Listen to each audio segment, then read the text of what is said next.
അപ്പോൾ Alex, NDRF സംഘം നാളെ 6 മണിയോടെ 6:30 രക്ഷാദൗത്യമായി ഇറങ്ങും. ഈ ഉപകരണങ്ങളുടെ ഇൻസ്റ്റലേഷൻ അത് നടക്കുകയാണെന്ന് തോന്നുന്നു അല്ലേ? ഉന്മേഷ തീർച്ചയായും അത് നമുക്ക് കാണാം, ദൃശ്യങ്ങളിൽ കാണാം. അവർ ആദ്യഘട്ടത്തിൽ അതവിടെ ഇറക്കി വെച്ചതാണ്. ഇന്ന് വേണമെങ്കിൽ ഇന്ന് ഇറക്കാം എന്നുള്ള ഒരുക്കത്തോടു കൂടി ജീവനക്കാർ അത് ഇറക്കി വെച്ചതാണ്. പക്ഷേ NDRFന്റെ അടക്കമുള്ള തീരുമാനത്തെ തുടർന്ന് അവരുടെ തീരുമാനവും നാളെ ആക്കുകയായിരുന്നു. അവരുടെ ഇൻസ്റ്റാളേഷൻ അവർ പൂർത്തീകരിക്കുന്നു. അവരുടെ മെഷീൻസ് അവിടെ കൊണ്ടുവന്നിട്ടുണ്ട്, അവരുടെ ഉപകരണങ്ങൾ കൊണ്ടുവന്നിട്ടുണ്ട്, അതിന്റെ ജീവനക്കാരുണ്ട്, അതിന്റെ സാങ്കേതിക പ്രവർത്തകരുണ്ട്. അവർ ആ നടപടികൾ പൂർത്തിയാക്കുകയാണ്. അത് ഒരുക്കി വെക്കും. അതിന്റെ ഇൻസ്റ്റാളേഷനും മറ്റുമൊക്കെ പൂർത്തിയാക്കി അവർ അത് സജ്ജമാക്കി വെക്കും. അത് നമുക്ക് കാണാം, ഈ ദൃശ്യങ്ങളടക്കം നമുക്ക് കാണാം. അവർ ആ നടപടി ചെയ്യുന്നത് കാണാം. അവരുടെ മെഷീൻ ഇവിടെ ഇറക്കി പുറത്ത് വെച്ചിട്ടുണ്ട്. അതുപോലെ ഇത് മാത്രമല്ല, ജെൻ റോബോട്ടിക്സിന്റെ തന്നെ മറ്റൊരു മെഷീൻ അപ്പുറത്തുണ്ട്. രണ്ട് വശത്തു നിന്നും നാളെ ഈ മെഷീന്റെ സഹായത്തോടു കൂടിയുള്ള പരിശോധന നടത്തുമെന്നാണ് കളക്ടർ പറഞ്ഞത്. അത് മാത്രമല്ല, ദേശീയ ദുരന്ത പ്രതികരണ സേന പോലെ വിദഗ്ധ പരിശീലനം നേടി സേനാംഗങ്ങളുടെ കൂടി ഇടപെടൽ നാളെ ഉണ്ടാകുമെന്നുള്ളതാണ് ഏറ്റവും പ്രധാനപ്പെട്ട കാര്യം. രാവിലെ 6:30 മണിയോടുകൂടി ഈ രക്ഷാദൌത്യം അത് പുനരാരംഭിക്കും. അതിൽ NDRF സേനാംഗങ്ങൾ ഉണ്ടാകും, സ്കൂബ സംഘം ഉണ്ടാകും, ഫയർഫോഴ്സ് ഉണ്ടാകും, നഗരസഭയിലെ ജീവനക്കാരുണ്ടാകും, പോലീസ് ഉണ്ടാകും, അതുപോലെ റെയിൽവേ ഫോഴ്സ് ഉണ്ടാകും. അത്തരത്തിൽ സാധ്യമായ എല്ലാ കാര്യങ്ങളും ചെയ്യും. അത് നാളെ രാവിലെ അത് പുനരാരംഭിക്കും. ഇന്ന് രാത്രി ഇനി അത് ബുദ്ധിമുട്ടാണ്, അത് പ്രതിസന്ധി സൃഷ്ടിക്കുന്നത് ഇരുട്ടാണ്, തടസ്സമാണത്. ആ ടണലിലേക്ക് ഇറങ്ങുന്നതിന് വലിയ തോതിൽ അത് ബുദ്ധിമുട്ട് തടസ്സം സൃഷ്ടിക്കുന്നു എന്നുള്ളതാണ് ജില്ലാ കളക്ടർ തന്നെ വ്യക്തമാക്കുന്നത്. അങ്ങനെയെങ്കിൽ നാളെ രാവിലെ 6:30 മണിയോടുകൂടി രക്ഷാദൌത്യം തുടരാനാണ് ആലോചിക്കുന്നത്. അലക്സ് റാം മുഹമ്മദും ഒപ്പം ഹരികൃഷ്ണനുമാണ് വിവരങ്ങൾ നൽകിക്കൊണ്ടിരിക്കുന്നത്. ആമിഴഞ്ചാൻ തോട് വൃത്തിയാക്കുന്നതിനിടെ ഒഴുക്കിൽപ്പെട്ട ജോയിക്കായുള്ള രക്ഷാദൗത്യം ഇനി നാളെ രാവിലെ മാത്രമേ ആരംഭിക്കുകയുള്ളൂ. NDRF സംഘം അവിടെ എത്തിച്ചേർന്നിട്ടുണ്ട്. രാവിലെ 6:30 അവർ രക്ഷാദൗത്യത്തിനിറങ്ങും എന്നാണ് ജില്ലാ കളക്ടർ അല്പസമയം മുൻപ് വിശദീകരിച്ചത്. അതിന് ചില ഉപകരണങ്ങൾ കൂടി സജ്ജമാക്കേണ്ടതുണ്ട്. തിരച്ചിലിന് ആവശ്യമായ ഉപകരണങ്ങൾ, അതുമായി ബന്ധപ്പെട്ട പ്രവർത്തനങ്ങളൊക്കെ ഇപ്പോൾ നടക്കും. സ്ക്രീനിൻ്റെ ഒരു ഭാഗത്ത് പ്രേക്ഷകർക്ക് അതിൻ്റെ ദൃശ്യങ്ങൾ കാണാം. മറുഭാഗത്തും അവിടെ രക്ഷാദൗത്യം നടന്നിരുന്ന മേഖലയിൽ ആളുകൾ തടിച്ചുകൂടി നിൽക്കുന്നുണ്ട്. ആ ദൃശ്യങ്ങളും കാണാം. ഏതായാലും NDRF സംഘം തിരുവല്ലയിൽ നിന്ന് അവിടെ എത്തിച്ചേർന്നുവെങ്കിലും ഇപ്പോൾ അവർ അടിയന്തരമായ രക്ഷാദൗത്യത്തിന് ഇറങ്ങുകയില്ല. അവരുടെ കൂടി അഭിപ്രായം ആരാഞ്ഞ ശേഷം രാവിലെ 6 മണിയോടെ 6:30 രക്ഷാദൗത്യത്തിന് ഇറങ്ങാം എന്നാണ് അവരിപ്പോൾ അറിയിച്ചിരിക്കുന്നത്. അതിൻ്റെ ഭാഗമായിട്ടായിരിക്കും NDRF സംഘം. അതിനൊപ്പം തന്നെ സ്കൂബ ടീം, ഈ രണ്ട് ടീമുകളും ഒരുമിച്ച് അവിടെ തെരച്ചിലിന് ഇറങ്ങും 6:30 എന്നാണ് മനസ്സിലാക്കാൻ കഴിയുന്നത്. ഇപ്പോൾ താൽക്കാലികമായി ആളിറങ്ങിയുള്ള രക്ഷാദൗത്യം ഉണ്ടാകില്ല എന്നാണ് ജില്ലാ കളക്ടർ വിശദീകരിച്ചത്. ഹരികൃഷ്ണൻ കൂടി ചേരുന്നുണ്ട്. ഹരികൃഷ്ണൻ, അപ്പോൾ 6:30 രക്ഷാദൗത്യം ആരംഭിക്കാം എന്ന് വിചാരിക്കുന്നു. ജില്ലാ കളക്ടർ വിശദീകരിക്കുകയും ചെയ്തു. അപ്പോൾ ഈ NDRF സംഘം അവിടെ നിന്ന് മടങ്ങിയിട്ടുണ്ടോ അതോ അവിടെ തന്നെ അവർ തുടരുകയാണ് ഇപ്പോഴും? ഉന്മേഷ്, നമുക്ക് മനസ്സിലാക്കാൻ സാധിക്കുന്ന പ്രധാനപ്പെട്ട കാര്യം എന്ന് പറയുന്നത് NDRF സംഘം ഇന്ന് ഇവിടെ ക്യാമ്പ് ചെയ്യും എന്നുള്ളതാണ്. ഇന്ന് ഇവിടെ ഈ ആമിഴഞ്ചാൻ തോട്ടിൽ ഈ ജോയിയെ കാണാതായ സ്ഥലത്ത് പ്രാഥമിക വിലയിരുത്തൽ നടത്തിയതിനു ശേഷം ഇവർ മടങ്ങിപ്പോയിട്ടുണ്ട്. നാളെ ഏതായാലും ഈ ഫയർഫോഴ്സിന്റെയും അതേപോലെ തന്നെ NDRF സംഘത്തിന്റെയും സഹായത്തോടു കൂടി തന്നെ നാളെ രാവിലെയോടുകൂടി ദൗത്യം പുനരാരംഭിക്കും എന്നുള്ളതാണ്. ആളിറങ്ങിയുള്ള, അതായത് ഈ വളരെ വെല്ലുവിളി അല്ലെങ്കിൽ വളരെ പ്രതിസന്ധി നേരിടുന്ന ഒരു സാഹചര്യമാണ്. അതായത് ഇരുട്ടും ഈ മാലിന്യ കൂമ്പാരവും ഒക്കെ വളരെ ശക്തിയായി ഈ ആമിഴഞ്ചാൻ തോട്ടിൽ ഇങ്ങനെ തങ്ങി നിൽക്കുന്ന ഒരു സാഹചര്യമാണ്. അത് ഇന്ന് ഈ രാത്രി ഏറെ വൈകി അതിനകത്തേക്ക് ഇറങ്ങണ്ട എന്നൊരു തീരുമാനമാണ് ഇപ്പോൾ ഈ ചർച്ചകൾക്ക് ശേഷം ഇവിടെ എടുത്തിട്ടുള്ളത്. ജില്ലാ കളക്ടറുടെ നേതൃത്വത്തിലാണ് ഇത്തരത്തിലൊരു ചർച്ച നടന്നത് എന്നുള്ളതാണ്. അതിനുശേഷമാണ് അദ്ദേഹം മാധ്യമങ്ങളെ കണ്ടതും അത് വിശദീകരിച്ചതും എന്നുള്ളതാണ്. എന്തായാലും നാളെ രാവിലെ 6:30 ഈ ദൗത്യം പുനരാരംഭിക്കും എന്നുള്ളതാണ്. അതിൽ ഏറ്റവും പ്രധാനപ്പെട്ട മറ്റൊരു കാര്യം എന്ന് പറയുന്നത് ഈ റോബോട്ടിക് സാങ്കേതിക വിദ്യ, അത് നേരത്തെ ഉപയോഗിച്ചുകൊണ്ട് കുറച്ച് മാലിന്യങ്ങൾ, അതിന്റെ ആദ്യത്തെ ഒരു വേർഷൻ ഉപയോഗിച്ചുകൊണ്ട് നേരത്തെ തന്നെ അതിന്റെ മാലിന്യങ്ങൾ നീക്കം ചെയ്തിരുന്നു.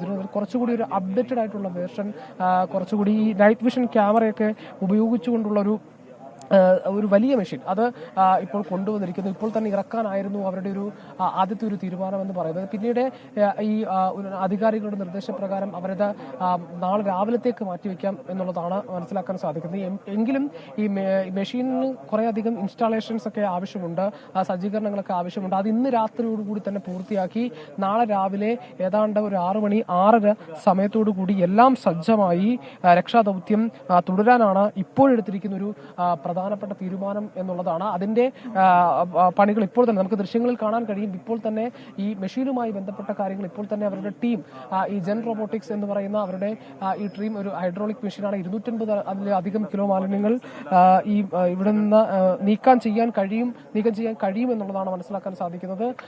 അതിന്റെ ഇൻസ്റ്റാളേഷൻസ് ഇപ്പോൾ തന്നെ തുടങ്ങിയിട്ടുണ്ട്. ഏതാണ്ട് എല്ലാം പൂർണ്ണമായി സജ്ജമാക്കാനുള്ള നടപടികളിലേക്കാണ് കാര്യങ്ങൾ പോകുന്നത് എന്നുള്ളതാണ്. അത് മാത്രവുമല്ല NDRF സംഘവും ഇത്തരത്തിൽ വിലയിരുത്തലുകൾ നടത്തുന്നുണ്ട്. കാരണം ഞാൻ മനസ്സിലാക്കുന്നത് പ്രധാനമായും ഇതിനകത്ത് ഈ ആമേഴഞ്ചൻ തോടിന്റെ ഒരു നേരത്തെ നമ്മൾ സൂചിപ്പിച്ച കാര്യങ്ങളൊക്കെ ഉണ്ട്. അതായത് ഈ ടണൽ, അതിന്റെ ഈ ഡിസൈൻ, ഈ സിക്സാഗ് പോലെയുള്ള ഡിസൈൻ, അതിനിടയിൽ ഇത് എങ്ങനെയാണ് കുടുങ്ങിക്കിടക്കുന്ന അടക്കമുള്ള കാര്യങ്ങളൊക്കെ ഒരുപക്ഷെ അവർ ഈ വിലയിരുത്തിയേക്കും. അതിനുശേഷമായിരിക്കും അവർ അതിനകത്തേക്ക് ഇറങ്ങി എങ്ങനെയാണിത് രക്ഷപ്പെടുത്താൻ കഴിയുന്നത്, എങ്ങനെയായിരിക്കും ഈ കുടുങ്ങിക്കിടക്കുന്ന ഈ ജോയിയെ രക്ഷപ്പെടുത്താൻ കഴിയുന്നത് എന്നടക്കമുള്ള കാര്യങ്ങളായിരിക്കും നോക്കുന്നത് എന്നുള്ളതാണ്.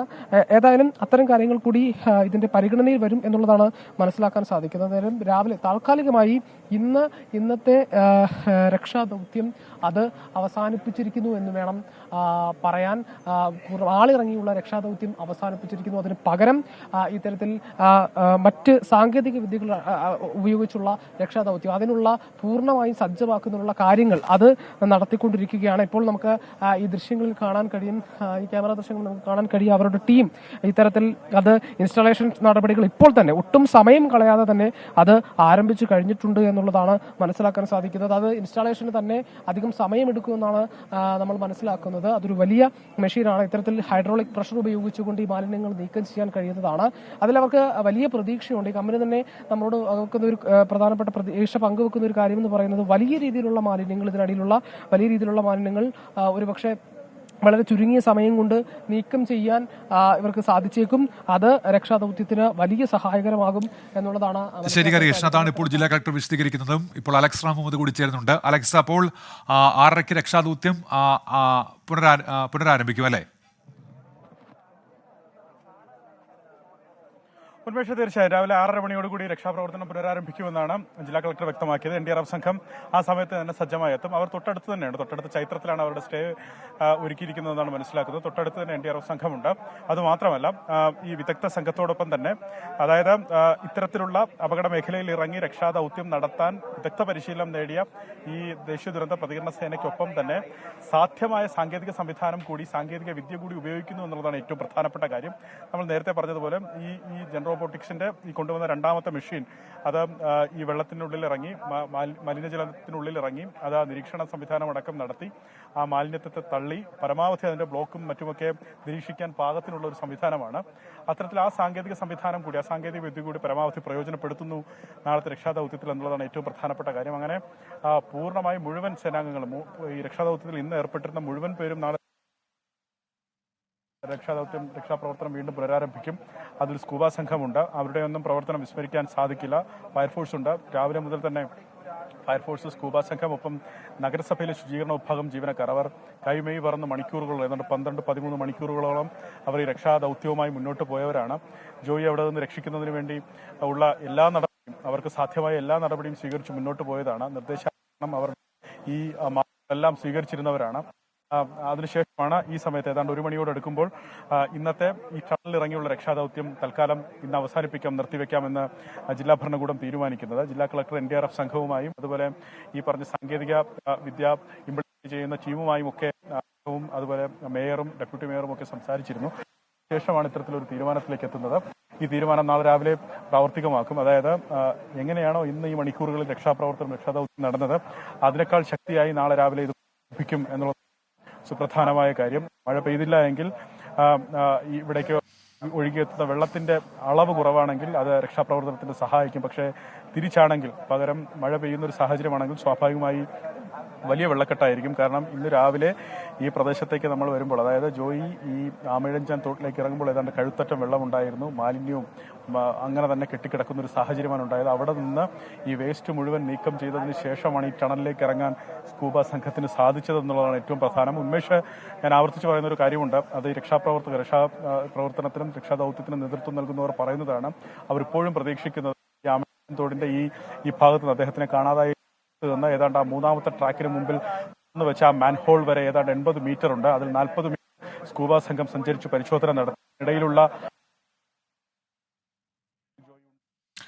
അലക്സ് റാമുവെന്നാണ് ഇപ്പോൾ വിവരങ്ങൾ നൽകിക്കൊണ്ടിരിക്കുന്നത്. ഒപ്പം ഹരികൃഷ്ണനും താൽക്കാലികമായി അവിടെ രക്ഷാദൗത്യം ഇപ്പോൾ നിർത്തിവെക്കുകയാണ്. രാവിലെ 6:30 NDRF സംഘവും അതിനൊപ്പം തന്നെ സ്കൂബ ടീമും സംയുക്തമായുള്ള തെരച്ചിൽ പുനരാരംഭിക്കും എന്നാണ് ഇപ്പോൾ അറിയിച്ചിരിക്കുന്നത്. NDRF സംഘം അല്പസമയം മുൻപാണ് തിരുവല്ലയിൽ നിന്ന് അവിടെ എത്തിച്ചേർന്നത്.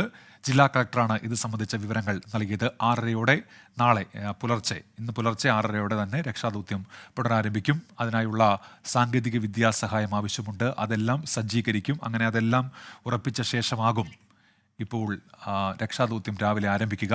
അലക്സ് റാം മുഹമ്മദ് ചേരുന്നുണ്ട്. അലക്സ്, തുടർന്നോളൂ.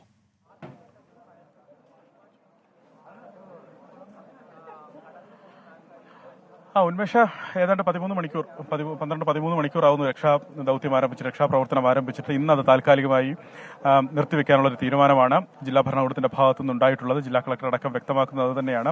തൽക്കാലത്തേക്ക് ഇന്ന് ഈ രക്ഷാദൗത്യം, അതായത് ടണലിലിറങ്ങിയുള്ള ഈ ആമയിഴഞ്ചാൻ തോട്ടിനുള്ളിൽ ഇറങ്ങിയുള്ള രക്ഷാദൗത്യം ഇന്നിപ്പോൾ തൽക്കാലം നിർത്തിവെക്കുന്നു. നാളെ രാവിലെ 6:30 മണിയോടുകൂടി അത് വീണ്ടും പുനരാരംഭിക്കും. NDRF സംഘം ഇവിടെ എത്തിച്ചേർന്നിട്ടുണ്ട്. NDRF സംഘം ഇവിടെ വന്ന് ഉദ്യോഗസ്ഥരോട്, അധികൃതരോട് നേരത്തെ രക്ഷാദൗത്യത്തിന് നേതൃത്വം നൽകിയ സേനാംഗങ്ങളോടൊക്കെ ഇതുമായി ബന്ധപ്പെട്ട വിവരങ്ങൾ ചോദിച്ചറിഞ്ഞിട്ടുണ്ട്. അവർ വിലയിരുത്തിയിട്ടുണ്ട്. അതിനുശേഷമാണ് അവർ ഇവിടെ നിന്ന് മടങ്ങിയത്.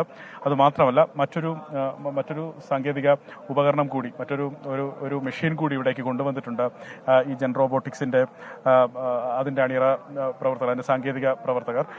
ഇതിന്റെ ഒരു പ്രധാനപ്പെട്ട കാര്യം നമ്മൾ നേരത്തെ സൂചിപ്പിച്ചിരുന്നു. ഇത് ഈ മലിന ജലമൊഴുകുന്ന ഈ ടണലിനുള്ളിലേക്ക് ഇത് കടത്തിവിടാൻ സാധിക്കും. മാത്രമല്ല, പരമാവധി മാലിന്യം, ഏതാണ്ട് 200 കിലോയോളം വരുന്ന മാലിന്യത്തെ ഇത് ഹൈഡ്രോളിക് പ്രഷർ ഉപയോഗിച്ച് ഇതിന് തള്ളി നീക്കാൻ സാധിക്കും. ഒപ്പം ക്യാമറ ഇതിൽ ഘടിപ്പിച്ചിട്ടുണ്ട്.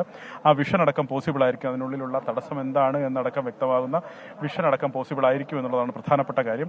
അങ്ങനെ നാളെ രാവിലെ ഈ മനുഷ്യസാധ്യമായ കാര്യം, വിദഗ്ധ സാധ്യമായ കാര്യം, ഒപ്പം സാങ്കേതിക സഹായം, ഇതെല്ലാം കൂടി ഏകോപിപ്പിച്ചുകൊണ്ടുള്ള രക്ഷാപ്രവർത്തനം നാളെ രാവിലെ 6:30 മണിയോടുകൂടി വീണ്ടും ആ രക്ഷാദൗത്യം പുനരാരംഭിക്കും എന്ന് മനസ്സിലാക്കുന്നു. ആവർത്തിച്ച് പറയുന്നു, ആ 40 മീറ്ററിനുള്ളിൽ ഇപ്പോഴും ജോയി ഉണ്ടാകും എന്നൊരു വിശ്വാസമാണ് ഇവർ വെച്ച് പുലർത്തുന്നത്. അങ്ങനെയെങ്കിൽ ഈ മേഖല, അതായത് ഈ മണിക്കൂറുകളിൽ ഏറ്റവും കൂടുതൽ പരിശോധന നടന്ന രക്ഷാദൗത്യം ഏറ്റവും കൂടുതൽ നടന്ന ആ പ്രദേശത്ത് തന്നെയായിരിക്കും നാളെ രാവിലെയും ഇത് തുടരാൻ സാധ്യത എന്നുള്ളതാണ് അവർ ആവർത്തിച്ച് ശരി അലക്സ്, ഏതായാലും ജില്ലാ കളക്ടർ തന്നെ അത് വ്യക്തമാക്കുകയും ചെയ്തിരിക്കുന്നു. അലക്സ് റാം മുഹമ്മദുമൊപ്പം ഹരികൃഷ്ണനുമാണ് രക്ഷാദൗത്യം നടക്കുന്ന സ്ഥലത്ത് നിന്ന് മണിക്കൂറുകളായി തത്സമയം ചേർന്ന വിവരങ്ങൾ നൽകിക്കൊണ്ട് ഇരുന്നത്. രാവിലെ 6:30 രക്ഷാദൗത്യം പുനരാരംഭിക്കും.